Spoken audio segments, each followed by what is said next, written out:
Hello everybody, CW here. I want to talk to you a little bit about 4570. Bald and Curious had a chat the other night, and it got off on a tangent about 45 caliber. Probably guilty of steering it that way, but he got a new 4570 Henry rifle, and it was on the wall behind him, and the topic came up, talking with a couple of the people there who had some knowledge on 4570. Daniel God is my judge, and Jamie JH586 were both on the panel and chimed in about what they like about 4570 and what they knew about it. And I wish I could have been on the board, but I was in the side chat, but I was involved with a couple other things, so I couldn't get on. But I mentioned that I have a little bit of experience with it. I've shot it a little bit, and I've got a number of molds for it. I didn't pull out all the molds here, but I did pull out my two favorites molds, and I pulled out most of the bullets that I have that I shoot with any regularity in the 4570. Now, Lyman makes a bunch of them. One of my very favorites is the one all the way to the left in your picture there, and that's the 457 643, and I'll show you that bullet. That bullet there is depending on your alloy, and I believe there was a couple different weights with this bullet as well, but this one here is about 430, 440 grains. It's a good size me-plat, plain base bullet, good size crimp groove, and you could actually argue that there's two crimp grooves for different length actions. But this one's a good one, and this is what I've used for a whole bunch of years before I was able to get my favorite.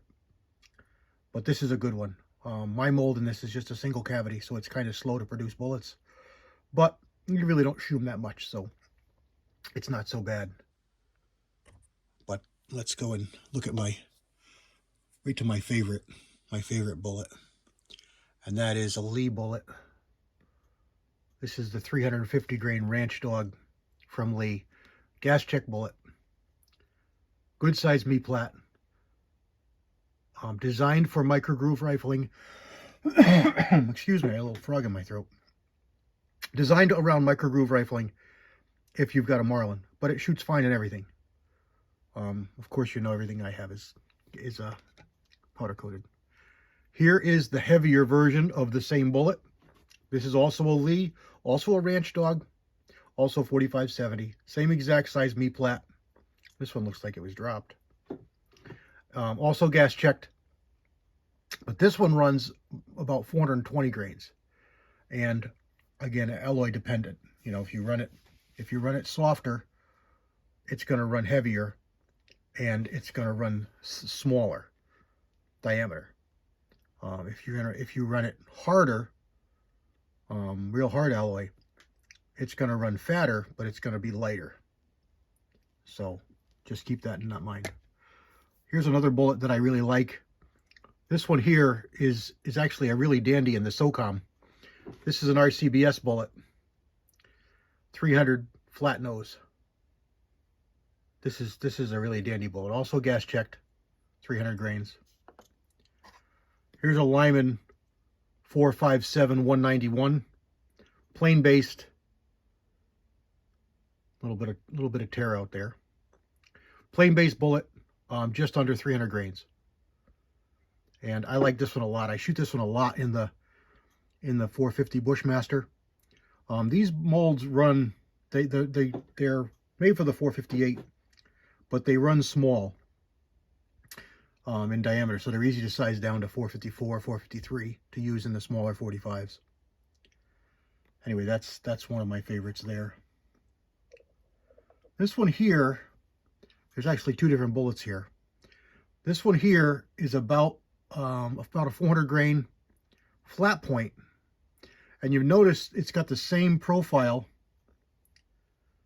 as this one, and the same profile as this Whitworth that I didn't show you yet over here.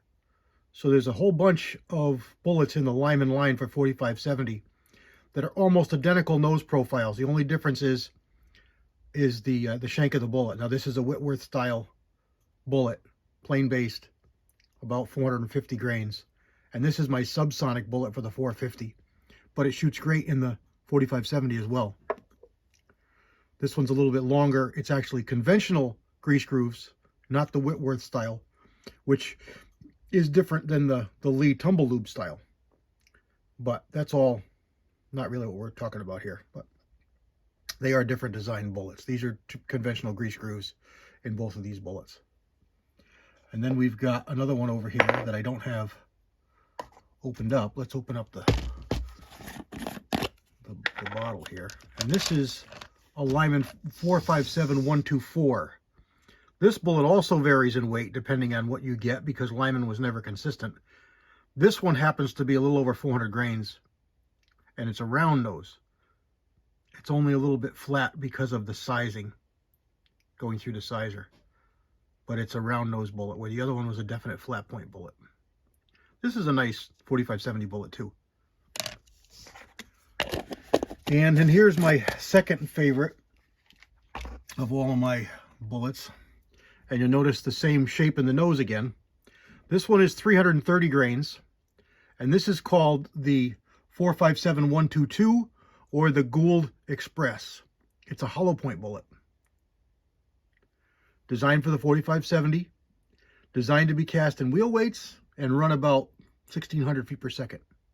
And the performance will be as designed on game.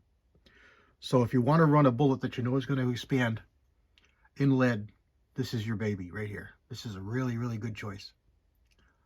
These are Lyman hollow points, so it's the pin style removed from the base. I used to have videos on it. I should do more.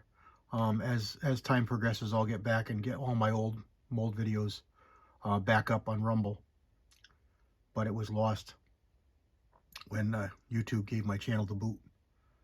But there it is. And here is one of those Gould Expresses in a loaded cartridge, 4570. This is Federal brass, which is my favorite brass for the 4570. And I bought a whole bunch of this years ago, and we split it with another guy I worked with in the nickel. Anyway, there it is, the Gould Express in a 4570. Here is that, the one I just showed you there, the 457-124 round nose. This one is in some old cases. I loaded these up just kind of for novelty more than anything. These are Remington UMC. Now these are not a bottleneck case, a balloon head case rather, but they're really old. They're probably 40s. I should have brought out a balloon head to show you the difference, but you don't find them very much anymore to know anything about them. But it was a case that was designed for black powder. Let me back you out a little bit here and show you these molds. Lee made these in 2 cavities and in 6 cavities. This is the 450. This is my favorite. 350 grains gives you a really good weight, a weight that you can push some good velocities. You can get some really good energies. Flatten your trajectory as much as you can, really, in the 4570, and get up into that level where you've got hydraulics working for you, hydrostatic shock, hydraulic shock, those things working for you. That happens above 1800, and it peaks to the best of its ability above 2400. So you're probably not going to push 2400. You're not going to. But you can definitely get into the 1800 feet per second range. The second mold is the 450 grain version of the same 420 version of the same mold. Same exact mold, just more lead. And that's these two over here.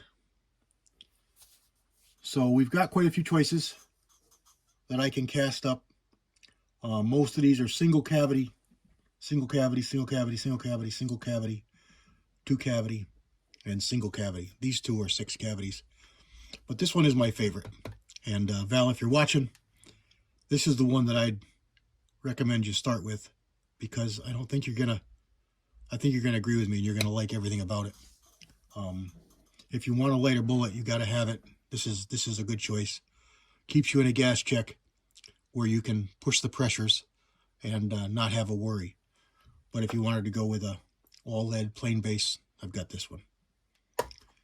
So that's what I've got here in 4570. That's a little experience I have with the 4570.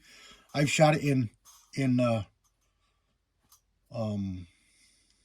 Winchester Highwall. It was a Browning BPCR rifle. Real fun to shoot. I shot a lot of really light, unique loads. It was just a lot of fun to shoot. Super accurate. I had an H&R single shot, long barrel one, and a short barrel one. The long barrel one was supposed to be a Buffalo Classic, they called it. And it shot pretty good. And both of those guns would take as hot a load as you want to put through them. You gave in before the gun did, basically. The short-barreled H&R was a backup rain gun, camp gun. I used to bring it to deer camp for years and years. If anybody had a problem with their gun, or broke a scope, or dropped a scope, couldn't sight it in, any kind of like that, or you just wanted a rifle to bring out on a rainy day when you didn't want to get your nice rifle wet, let's say, you could take that H&R single shot, and it shot great.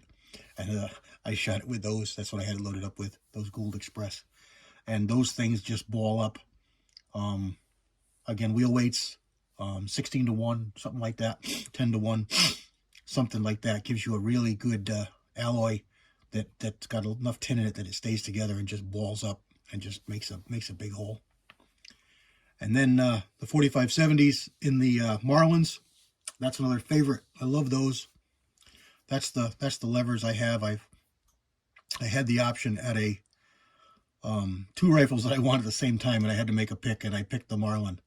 The other one was a lightweight 1886 Winchester, made by Browning, but the lightweight version, and that's the nice one. And a 1970 Marlin 1895 4570. And we bought both the rifles when they came in. The guy brought them into the store, and we bought both the rifles.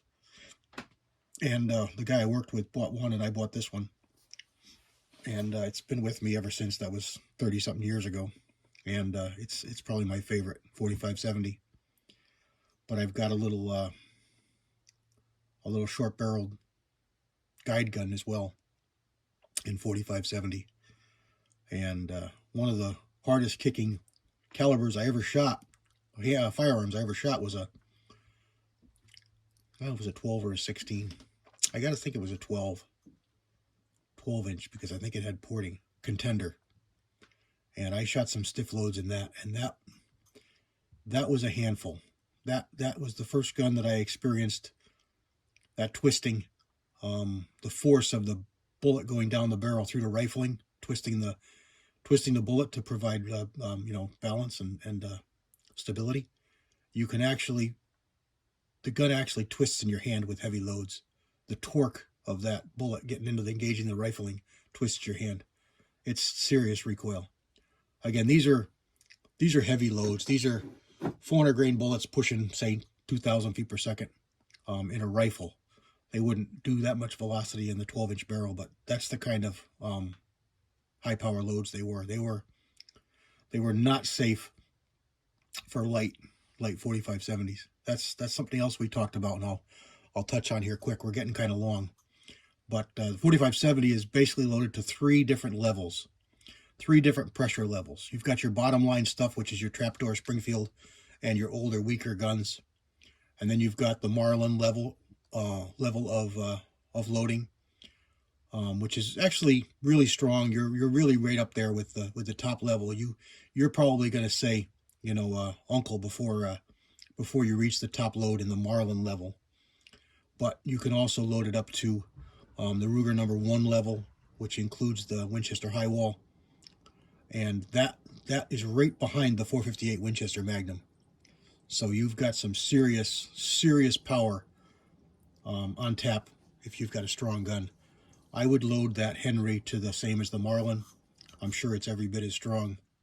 And you're talking a 400 grain bullet in the 1900 feet per second range without too much trouble. Speaking about bullet weights, everything you see here is 300 and above, and there's good reason for that. If you want light, fast bullets, you need another caliber. This is not your caliber platform for light, fast bullets. Yes, you can get them. Yes, they make some 250 all copper bullets that are long enough, and you've got the SD up a little bit, but that's not what this thing shines at. This is a heavy bullet launcher, a lot of lead, a lot of penetration. That's what this thing shines at. If you're a velocity junkie, you need another caliber. This is not one for you. Go get a Weatherby. They like velocity. All right, everybody. Post any comments down below. Let me know what you got. Let me know what your experience is and what you think. And Val, I hope this answers some questions for you about the 4570. God bless everybody. CW out.